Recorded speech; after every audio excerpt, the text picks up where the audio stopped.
Hello friends, welcome back to the Dethroned YouTube channel. In this video I'm going to teach you a very powerful Town Hall 12 attack strategy. It's called the Zap Super Witch attack strategy, and it can crush any TH12 layout easily. This is the base troop combination. Make some tweaks to suit the enemy base. The raid medals make this army more accessible. It just takes 15 raid medals to donate yourself a flame flinger. Without wasting more of your time, let's start attacking a wide range of base designs to show you how to execute this strategy properly.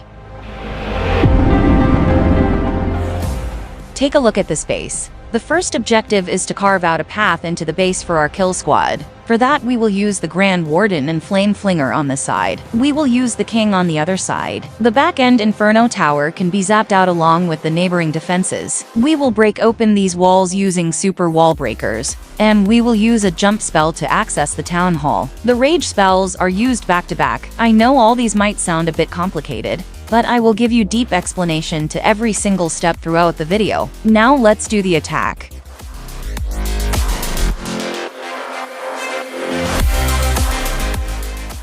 Alright, let's start by dropping our Grand Warden backed up by 4 healers at 3 o'clock. I'm using a balloon here to check for any hidden Teslas that can catch our Flame Flinger off guard. Now let's zap out this Inferno using 4 lightning spells and an earthquake. Always make sure to take the maximum value possible by inflicting damage onto the nearby defenses. Let me give you a tip. Grand Warden should be the first thing that you deploy. Deployment of the Flame Flinger and the use of lightning spells can be done while the Warden walk is going on. This is done to maximize the time efficiency. You know this is a smash attack, so time is the biggest enemy. The time allowed for the Warden walk is 60 seconds. Then you can pull the Warden to our main army just by dropping a troop or a hero near his aura.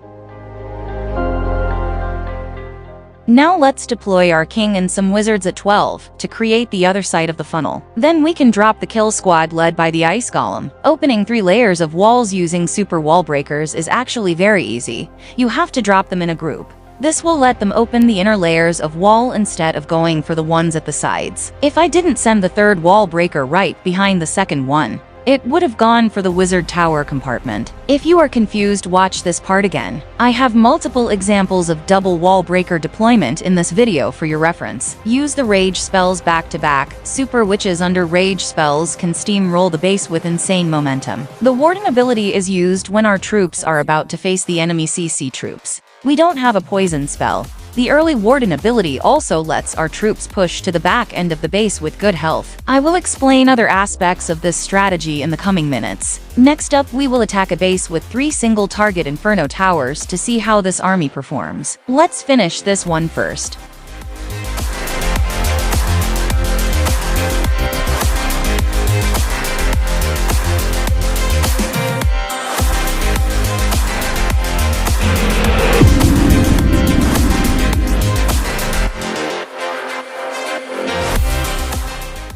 We will use the Flame Flinger at 3 o'clock to take out the Inferno and create the funnel. 2 balloons can be deployed to destroy this mortar because it can outrange the machine. I know I said Warden is the first thing to deploy, but in this situation this area is heavily defended, and we don't want the Warden to go all the way in and get knocked out. You must be able to make decisions like these instead of following any tutorial word by word. You'll gain some of that by the end of this video because all the 8 attacks in this tutorial has a unique approach. You can see I waited for the queen to come near the Inferno so I can bring her health down by a considerable amount.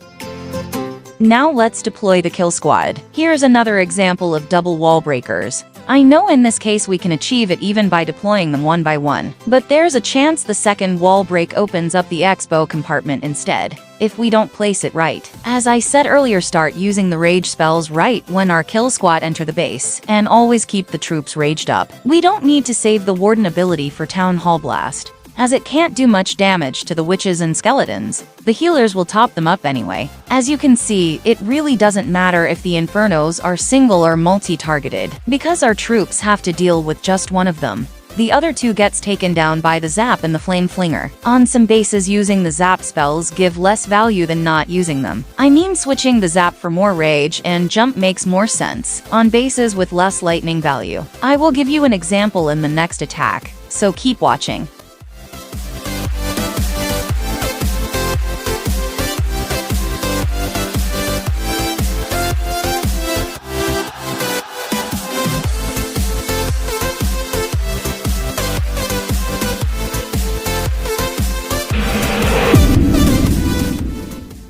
Take a look at this base. All 3 infernos are on multi-target mode and none of them give significant zap value. This one will get taken out by the flame flinger. These 2 are located in the predetermined kill squad path, so zapping out any of them gives no pathing advantage as well. So it's better to switch the zap spells for extra rage or jump to get the highest value possible.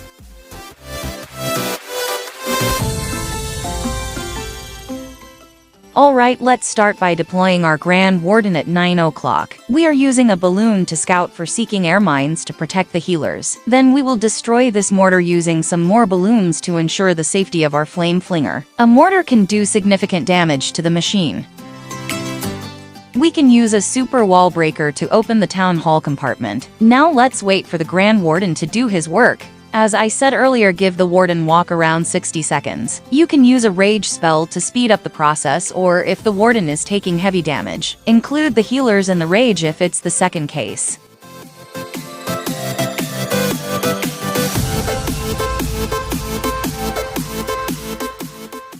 We used a bit more than 60 seconds here, but it's worth it in this case because we got huge value. Now let's deploy the queen and rest of the kill squad. The king can be used at 3 to clear out the outside buildings for the funnel. Don't be shy to take extra balloons to scout for seeking air mines. Now all we have to do is drop the rage spells back to back, and the witches will wreck the base. Place the jump spells where it opens multiple compartments. You can use the king ability early, but try to save the queen ability for the back end of the base. We will run out of rage by the time the troops reach the back end, but it's okay. We push the first half of the base with high momentum provided by the rage. That will keep most of our troops alive. And their sheer muscle power and the tanking from skeletons is enough to push through the second half. I hope you understood the logic. The flame flinger can be used to destroy town halls. It is a useful technique that can be used on bases with the town hall placed at an edge. I will show you how to do that in the next attack. Before that, consider subscribing to the channel for more awesome tutorials. Also leave a like if this video is helping you become better in your game.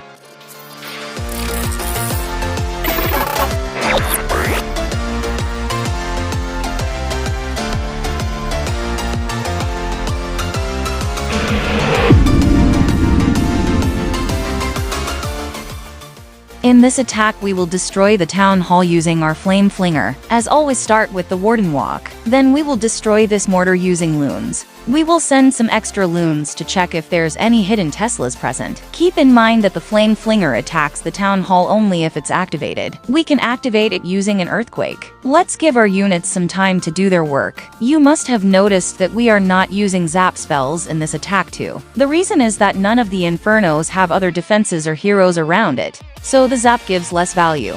Another reason is that they're on multi-target mode, but you should use zap if they're on single target, as they can take out our witches. In all the attacks we did so far, the mortars were easily accessible for our balloons. Most war bases place the mortar outside to mess up golem-based attacks, so it's easier for flame flinger attackers to take them out. But what if the mortar is placed inside the walls and close to an air defense? No worries, there are still ways to take them out and protect our flame flinger. I will show you how to do that with a Yeti in the next attack. Of course, I know it's not that big of a technique, but I'm sure it'll help players new to Smash attacks. And hey, let me know which attack strategy you'd like to see next. I'm a big fan of Blizzard Lava Loon, and it's my favorite strategy right now. Comment below if you want a tutorial on that. Let's finish this attack and move to the next one. Keep watching till the end. I'm sure it's worth your time. You might learn something new.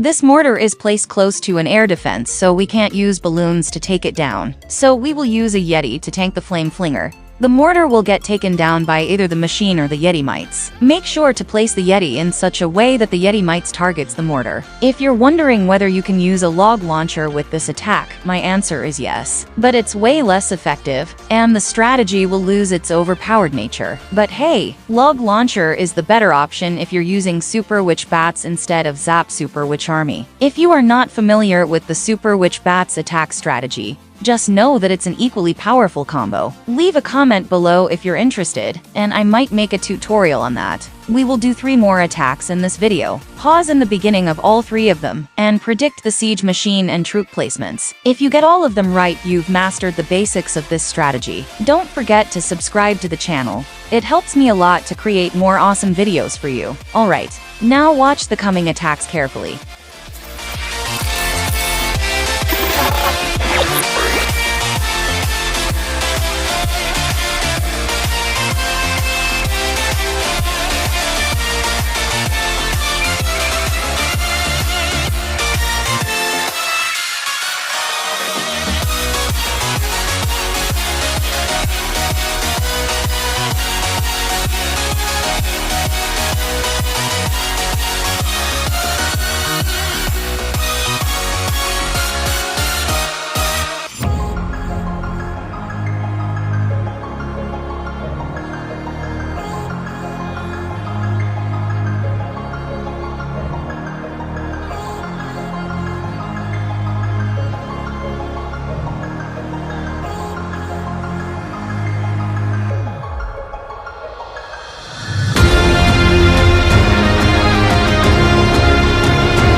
at me, but they won't